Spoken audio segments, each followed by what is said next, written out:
Bonjour, bonjour à toutes et à tous, bienvenue sur KTV, Kwezi FM, le 106.9 pour un temps de parole, toujours en direct à la radio et à la télévision. Il est avec nous, ça nous fait plaisir de le recevoir ce matin, le docteur Jean-Marie Bouchard. Jean-Marie, bonjour. Bonjour Patrick. Merci d'être avec nous si tôt ce matin. Alors on a fait un joli décor de lagon, montré et remontré et re-remontré qu'il est splendide, qu'il est magnifique. Première question, toute simple. Quel est l'impact, ou quels sont les impacts, s'il y en a, de cet essaim de séismes, de cette succession de séismes sur notre lagon? Bon, alors je pense, Patrick, qu'il faut dédramatiser les choses. Hein. C'est très important actuellement à Mayotte de dédramatiser cet essaim de séismes. On peut résumer en disant qu'il est tout simplement assez faible sur la vie marine. Il y a des effets mécaniques, évidemment, qui existent. Il y a aussi des effets physiologiques, notamment dus aux vibrations et aux sons, aux fréquences de l'onde sismique. Et je pense que ces impacts se limitent à ces deux éléments. D'accord. Donc faible. Malgré tout, si vous êtes plongeur, vous allez plonger en passant S pendant un séisme, vous allez ressentir ce séisme simplement par une onde de choc. Donc il y a mais c'est quoi une onde de choc? Quand on est sous l'eau, ça veut dire quoi? Une onde de choc, c'est un train de fréquences sonores qui ont des conséquences mécaniques simplement par impact aussi sur les bordures éventuellement de la passe en S, et vont même s'amplifier à cause de ce couloir que représente la passe en S. Donc on va entendre un bruit et on va sentir une vibration dans l'eau. Voilà, ça les plongeurs l'ont ressenti s'ils étaient à ce moment-là en plongée. C'est clair, parce que le séisme fait du bruit et on l'entend encore plus dans l'eau parce que le son se propage plus vite. Hein. Tout à fait, oui, c'est tout à fait ça, il se propage plus vite. On a aussi une sensation d'amplification de ce son, puisque la masse d'eau est homogène, contrairement à tout ce qu'on peut trouver sur Terre. Tout est hétérogène. Les matériaux sont différents, etc. L'eau, elle est homogène, et donc cette onde de choc va se propager de façon plus amplifiée et de façon plus rapide. Alors, on le voit derrière nous, ces magnifiques coraux qui sont si fragiles. On l'a dit et répété, de faire attention à ces coraux, c'est fragile. Et à peine on les touche, c'est comme presque du cristal, ils se cassent. Et on se pose la question, et quand il y a un séisme, le corail ne se casse pas? Alors sur la magnitude de nos séismes, qui est relativement faible, on va dire. En dessous de 5, entre 4 et 5, on va dire. Ressenti. Voilà, ressenti. Il n'y a pas vraiment de casse à attendre au niveau des coraux, à part peut-être les coraux, les polypiers, donc ces colonies coralliennes qui ont été fragilisées par d'autres événements mécaniques, notamment la houle ou des événements cycloniques ou des tempêtes tropicales. Alors ils peuvent être légèrement déchaussés parce qu'ils ont bougé pendant longtemps à cause des vagues, à cause de la houle. Ils pourraient éventuellement, sur des vibrations comme ça du socle sous-marin sur lequel ils sont fixés, ils pourraient éventuellement finir de se déchausser et donc basculer et tomber. Voilà. En fait, c'est un peu le même principe que sur Terre. C'est-à-dire que des arbres ou des maisons ou des bâtiments déjà fragilisés, évidemment que les secousses, ça aide pas et ça va accentuer le problème sur ce qui est déjà fragilisé en fait. Hein. C'est exactement ça, c'est tout à fait ça. Ça se passe pareil sous l'eau. Tout à fait. Alors évidemment, il y a des cas où on sait qu'il y a eu des conséquences importantes sur les coraux, notamment au moment des essais nucléaires dans le Pacifique. Ce sont évidemment des ondes de choc, des ondes sismiques qui n'ont rien à voir avec les magnitudes qu'on a pu avoir ici à Mayotte. Et là, dans ce cas-là, effectivement, il y a une casse très importante qui est comparable à un gros cyclone. Et là, tout est emporté. Voilà. Concernant les organismes marins qui sont en suspension dans le milieu marin, comme les poissons... cette image, elle est magnifique hein, derrière vous. Là. Voilà. Je pense que ces petits poissons, au moment de l'onde de choc, ils vont tous aller se réfugier dans le polypier de corail. Mais ils vont très vite ressortir et la vie va reprendre son cours comme si rien ne s'était passé. On n'a pas actuellement d'études qui puissent établir qu'il y a véritablement une conséquence importante des séismes. Par contre, on sait maintenant, parce que l'acoustique sous-marine est étudiée, et notamment les perturbations anthropiques dues aux problèmes acoustiques, notamment les sonars des bateaux militaires, plein d'autres événements, la fréquentation touristique, et bien évidemment, ont des grosses conséquences sur la vie marine, sur le stress des animaux. Voire certains... Mais c'est fou, parce que c'est véritablement comme sur Terre, en fait. Hein. On dit les animaux sur Terre ressentent un peu plus les séismes Bien sûr. que nous, les hommes. Bien C'est sûr. pareil pour les poissons. Exactement. Pareil pour les tortues, pareil pour les mammifères, nos baleines. Voilà, c'est ça. Les chiens, les chats ressentent les vibrations un peu avant nous, du séisme qui se prépare, et au moment de l'amplitude importante, nous, on la ressent, mais eux, déjà, l'ont ressenti depuis quelques secondes. Donc on les voit avoir un comportement tout à fait étrange. On peut supposer que sous l'eau, c'est un peu la même chose, les poissons sentent aussi ces vibrations. Vous, en tant qu'amoureux de la mer, mais aussi de la nature d'une manière générale, ces séismes, vous disiez tout à l'heure, il faut dédramatiser. Donc vous, ça ne vous inquiète jamais? Il n'y a aucune secousse qui vous a inquiété, que ce soit sur l'eau ou à l'extérieur? Moi, on m'a toujours dit, un séisme, à partir du moment où ça bouge, c'est bon signe. Ouais. D'accord. Si ça bouge de façon raisonnable, c'est bon signe. Ça veut dire que tout travaille normalement. Les gros problèmes telluriques qui ont pu être vécus par les êtres humains sont dus à des blocages. Et à partir du moment où le blocage saute, ça donne des séismes d'amplitude très importante, et c'est là qu'il y a des catastrophes.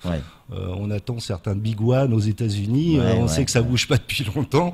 J'ose même pas imaginer ce que ça donnera au moment où ça bougera. En tout cas, à Mayotte, ils ont dit, les spécialistes qui sont venus, là il y a une autre équipe de scientifiques qui sont arrivés hier, expliquent que le fameux big one n'arrivera pas à Mayotte. Pour eux, c'est une certitude. Et c'est là où nous, population, on comprend pas. On nous dit, c'est impossible de savoir certaines choses parce que le séisme, on peut prévoir, on ne sait pas ce qui va se passer, on ne sait pas de quelle amplitude quelle sera l'amplitude de ce séisme. Par contre, on sait qu'il n'y aura pas le big one. Mais comment on peut le savoir si on ne sait pas? Ou on sait ou on ne sait pas? Encore une fois, comme je le disais précédemment, à partir du moment où ça bouge, on sait que ça bloque pas. Donc voilà, c'est un peu ce sur quoi s'appuient les scientifiques pour dire qu'il n'y aura pas de big one. Malgré tout, s'il y avait beaucoup de mouvements telluriques sur la surface terrestre, qui est un peu le cas en ce moment quand même, ça bouge un peu beaucoup partout, on pourrait supposer qu'il y a un événement majeur qui se produise, mais je doute qu'il se produise à Mayotte, et c'est tant mieux. Alors on nous a expliqué sur ce plateau, certains scientifiques venus d'ailleurs, en mission, nous ont expliqué que c'était une faille qui se situait grosso modo à 10 km de profondeur, qu'elle faisait grosso modo 10 km de long, mais que le travail entre ces deux, dans cette faille, entre ces deux plaques, c'était des micromillimètres, c'était tout petit. Enfin, c'est pas un truc qui s'écarte de 2 mètres. Et des micromillimètres, ça arrive à faire ce genre de tremblement sur Terre. Alors malheureusement, je ne suis pas le bon interlocuteur parce que je ne travaille ni au BRGN, ni ne suis géologue. Voilà, je suis simplement biologiste. Après, il faut les croire, je pense. Ils vont nous rassurer. Il y a des phénomènes de pénétration d'eau dans certaines failles sous-marines qui créent des événements telluriques. Si la faille n'est pas large, dans ce cas-là, on peut supposer que les conséquences telluriques de tout cela seront faibles. Bien évidemment. Regardez encore cette image qui est derrière vous. C'est coraux. Déjà même devant. Vous l'avez partout autour de vous. Ces coraux avec ces poissons. Donc vous dites, pas de stress pour les poissons. Non, je pense qu'on a plus à s'inquiéter des conséquences de l'action humaine sur les coraux que celle des actions telluriques. Et c'est toujours le même problème. C'est toujours le même problème. Juste 2 mots sur, parce que on a eu des retours. Il y a certaines personnes qui ont déjà observé des baleines. C'est plutôt une bonne nouvelle. La saison démarre relativement tôt. Est-ce que elles aussi et leurs petits peuvent être stressés par un séisme? Alors stressés, je ne sais pas, mais il est certain qu'elles ressentent ces événements sismiques. Après, il n'y a rien d'établi actuellement, pour ce que j'ai pu voir et lire, il n'y a rien d'établi actuellement sur des conséquences physiologiques sur ces animaux. Parfois, on pense que les échouages de baleines peuvent être dus à des problématiques de l'oreille interne de l'animal, mais tout cela n'est pas du tout établi, ça n'a pas été constaté. Voilà, ni sur les poissons d'ailleurs. Par contre, on sait que des sonars de très haute fréquence, comme les sonars militaires, peuvent causer des lésions de l'oreille interne chez certains poissons et chez certains mammifères marins.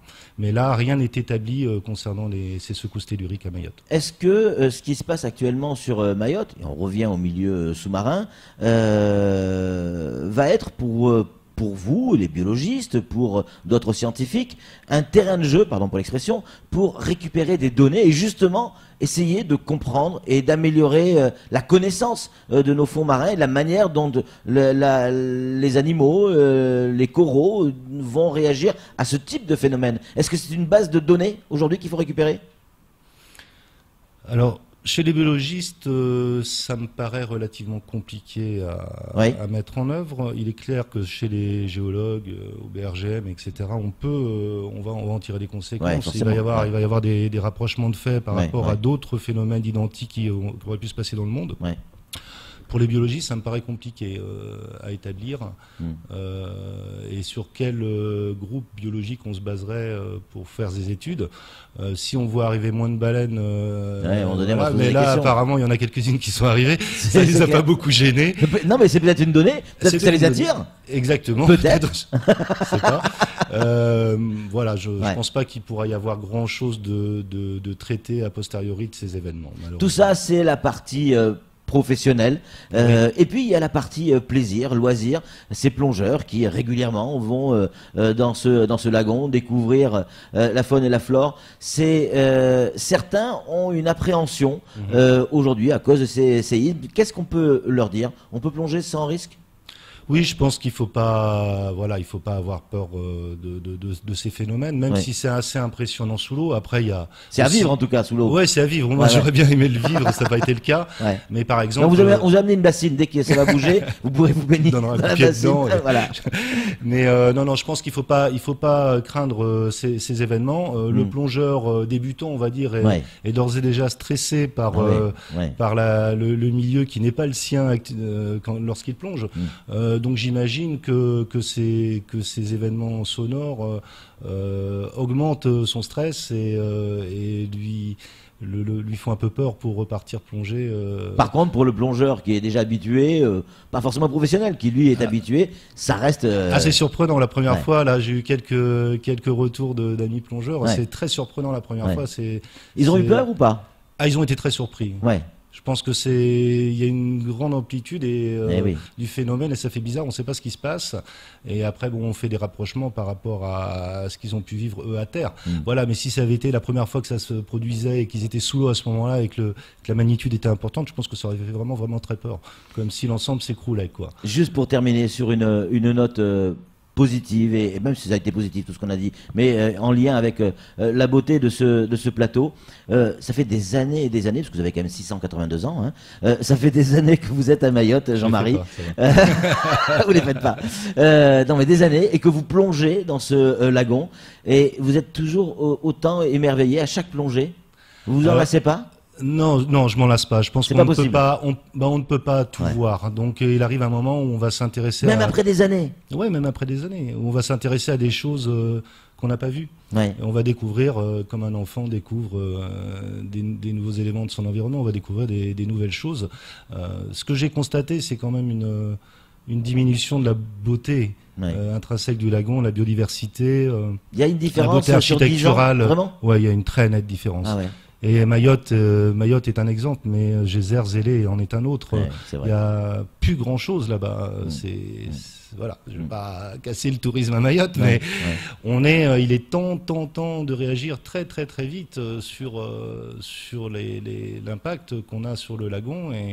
Et l'impact n'est pas dû qu'aux plongeurs, qu'aux gens qui vont batifoler dans l'eau, mais aussi à la pêche intensive, même la petite pêche locale impacte tout ça pour diverses raisons. Et ça, il est temps vraiment de faire attention et d'en être conscient.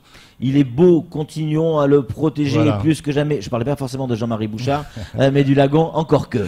Il est beau aussi et il faut le protéger. Merci mille fois, Jean-Marie, d'être venu sur ce plateau et d'avoir répondu à nos questions. C'est tout pour ce temps de parole. Tout de suite, la suite de nos programmes.